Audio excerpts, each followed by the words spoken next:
मेरी मम्मी की चीखने की आवाज़ आई। फिर मैं उठ गई। फिर मैं बोली मम्मी मम्मी, मेरा दरवाज़ा बाहर से सब बंद कर दिए थे सब। ये वही घर है।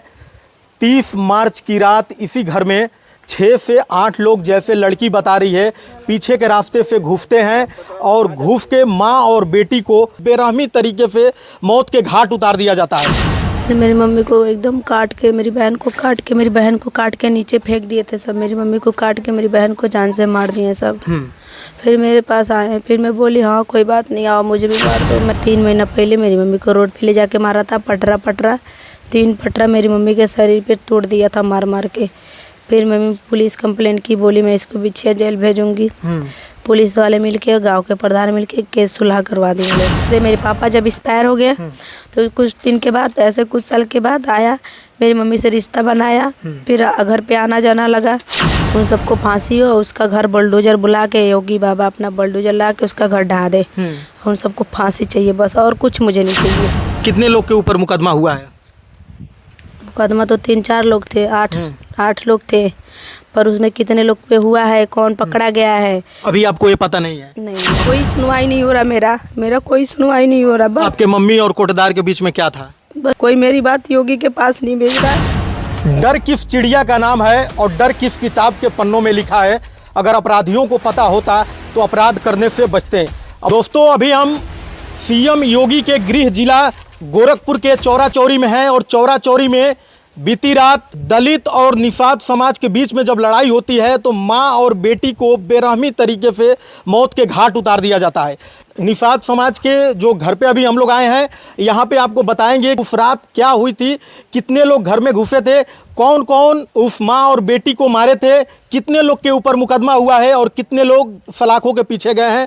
पूरी बात आपको बताएंगे। एक बार अपना नाम बता दीजिए। खुशबू निषाद।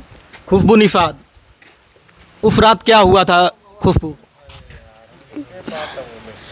उस रात को हम लोग खाना खा लिए थे 9 बजे तक। हम लोग 10 बजे अपने मम्मी के पास सोए थे। हम लोग मोबाइल देख रहे थे। मेरी मम्मी बोली जाओ सो जाओ। हम लोग जाके सो गए। 1 बजे रात को मेरी मम्मी की चीखने की आवाज़ आई। फिर मैं उठ गई। फिर मैं बोली मम्मी मम्मी, मेरा दरवाज़ा बाहर से सब बंद कर दिए थे सब। अच्छा। बंद कर दिया सब। फिर मेरी मम्मी को एकदम काट के, मेरी बहन को काट के, मेरी बहन को काट के नीचे फेंक दिए थे सब। मेरी मम्मी को काट के मेरी बहन को जान से मार दिए सब। फिर मेरे पास आए। फिर मैं बोली हाँ कोई बात नहीं, आओ मुझे भी मार दो। मैं 112 पे फ़ोन कर दी हूँ, पुलिस 5 मिनट में आ रही है। इतना सुन के वो लोग मम्मी का फ़ोन लेके और भाग गए, मम्मी को मार के। फिर कितने लोग आए थे? 7-8 लोग थे। उन लोगों को पहचानती हैं आप? 3 लोग को पहचानती हूँ मैं। उन लोग को देखी थी सामने से? आवाज़ में सुनी थी। अच्छा, आवाज़ में सुनी थी। कौन कौन थे? संजय था, सरजू का बड़ा बेटा जो रिटायर हो गया वो था। एकदम पक्का वही थे लोग? हाँ वही थे लोग। तो आपका दरवाजा कैसे बंद हुआ? वो लोग ने मेरा दरवाज़ा बंद किया बाहर से। अच्छा, यही वो घर है जिस घर में जो कांड हुआ था। तो कहाँ से लोग घुसे थे? पीछे लैटरिन पे चढ़ के छत पे आके सीढ़ी से अंदर आए थे लोग। और मम्मी को मार के, जान से मेरी बहन को मार के, पीछे के रास्ते दरवाज़ा खोल के सब भाग गए। आपके मम्मी और उनके बीच में क्या बात हुई, क्या लड़ाई हुई कि इतना बड़ा घटने का अंजाम वो लोग दे दिए? जैसे मेरे पापा जब एक्सपायर हो गया तो कुछ दिन के बाद, ऐसे कुछ साल के बाद आया, मेरी मम्मी से रिश्ता बनाया। फिर घर पे आना जाना लगा। फिर पैसा वैसा लेन देन हुआ। फिर मेरे घर पे इतना कर्जी करवा दिया था। अच्छा। तभी भी मेरी मम्मी नहीं बोलती थी। दूसरे औरत से जाके रिश्ता बनाया। फिर इसी बात को मेरी मम्मी आवाज़ उठाई। फिर मेरे घर पे कर्जदार भी आ रहे थे। मेरी मम्मी बोली कर्जी हमार दे दो, बाकी तो के जौन मन करता हूँ अपने रास्ते, हम अपने रास्ते। हमारे लड़का बड़ हो गए बनकू, अब मन कमा खा लेब के। गांव समाज के लोग देखेंगे तो गलत गलत बातें बोलेंगे। हाँ, हम उनका माँ खा लेब के। कितना पैसा आपकी मम्मी उनको दी थी? एक बार 60,000 मेरी मम्मी दी थी उसको। समूह कुछ निकाली थी, कुछ अपने पास से लगा के 60,000 करके मेरी मम्मी दी थी। कैश दी थी कि ऑनलाइन दी? कैश। मेरे घर पे मेरी मम्मी ऑनलाइन नहीं चलाती थी। कैश मेरे सामने दी थी। और एक बार 30,000 जो बोला था, छत जब मेरा लगा था तो बोला था गिट्टी बालू का पैसा जमा करना है 30,000। तो मेरी मम्मी बोली मेरे पास नहीं है, तुम अपने पास से दे दो। बोलता मेरे पास कहाँ रहेगा। तो मेरी मम्मी को बोला अपना गहना बेच के दो। मेरी मम्मी गई, अपना गहना बेच के ला के उसको 30,000 दी। वो भी लेके चला गया। उसी पैसे को आपकी माँ मांग रही थी और इसी की वजह से पूरा घटना हुआ है। मेरी मम्मी को जान से मार दिया। 3 महीना पहले मेरी मम्मी को रोड पे ले जाके मारा था, पटरा 3 पटरा मेरी मम्मी के शरीर पे तोड़ दिया था मार के। फिर मम्मी पुलिस कंप्लेंट की, बोली मैं इसको बिछिया जेल भेजूंगी। पुलिस वाले मिलके, गांव के प्रधान मिलके केस सुलह करवा दिए लोग। आपकी मम्मी को कहाँ मारे थे? घर पे मारे थे कि कहीं और मारे थे? कहीं और, गांव के बाहर उस तीर मोहानी वाला रोड है, उस पे ले जाके। पैसा मांगने की वजह से मारे थे। उसके बाद पुलिस प्रशासन जब फुला समझौता करा दी तो बाद में एक कांड हुआ। बाद में 3 महीने बाद ही हुआ। वो अपना फ़ोन बंद कर दिया था। हम लोग सोचे थे अब हो गया है तो शायद वो अब आराम से रहेगा, हम लोग को भी आराम से रहने देगा, लेकिन ऐसा कुछ नहीं है। कितने लोग के ऊपर मुकदमा हुआ है?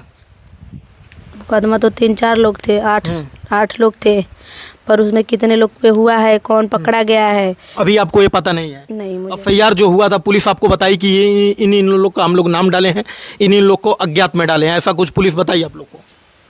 पुलिस अभी बताई नहीं है। एफआईआर कॉपी मिलता है निःशुल्क, आपको पुलिस दी है एफआईआर? जैसे मिला है, जैसे मुझे ला के पुलिस वाले दिए वैसे मैं रखी हूँ। अच्छा, कितने लोग गिरफ्तार हुए हैं? 1 ही लोग हुआ है। 1 लोग गिरफ्तार हुए हैं और पुलिस और लोग को ढूंढ रही है। हाँ, ढूंढ रही है। शासन प्रशासन से आपको उम्मीद है कि न्याय मिल पाएगा? इतना दिन हो गया, 6 दिन हो गया, अभी तक कुछ नहीं हुआ। अच्छा, क्या चाहती हैं? न्याय में आपको क्या चाहिए? मुझे उन सबको फांसी चाहिए, उन सबको फांसी हो, उसका घर बुलडोजर बुला के, योगी बाबा अपना बुलडोजर ला के उसका घर ढहा दे। उन सबको फांसी चाहिए बस, और कुछ मुझे नहीं चाहिए। बहुत सारे विधायक आए थे, बहुत सारे मुख्यमंत्री आए थे, बस मेरी बात कोई योगी बाबा के पास पहुंचा नहीं रहा है। परवीन निषाद जी से क्या क्या बातें हुई थी? इतने सारे लोग आ रहे हैं, मैं क्या क्या बातें कर रही हूँ, कौन कौन थे, मैं सबका नाम थोड़ी ना पूछ रही हूँ। देख सकते हैं कैसे डर का माहौल यहाँ पे है। और दिखा दीजिए यहाँ पे यूपी पुलिस के जवान, यहाँ पे पीएससी की गाड़ी लगी हुई है, चारों ओर अगल बगल के रास्तों पे पुलिस की गाड़ी लगी हुई है। आपको बता दूं कि ये वही घर है, 30 मार्च की रात इसी घर में 6 से 8 लोग, जैसे लड़की बता रही है, पीछे के रास्ते से घुसते हैं और घुस के माँ और बेटी को बेरहमी तरीके से मौत के घाट उतार दिया जाता है। सोचिए वो मंजर कितना भयानक होगा उस समय। और जब लड़की चीख पुकार की और बोली कि मैं 112 नंबर को फ़ोन की हूँ, तब वो लोग छोड़कर भागे। लड़की बस उन लोग का आवाज़ सुनती है और 3-4 लोग को बोल रही है कि मैं जान रही हूँ कौन कौन थे। तो इस वीडियो में इतना ही। इस वीडियो के बारे में आप क्या सोचते हैं? अपनी राय कमेंट बॉक्स में ज़रूर लिखिएगा। जय हिंद।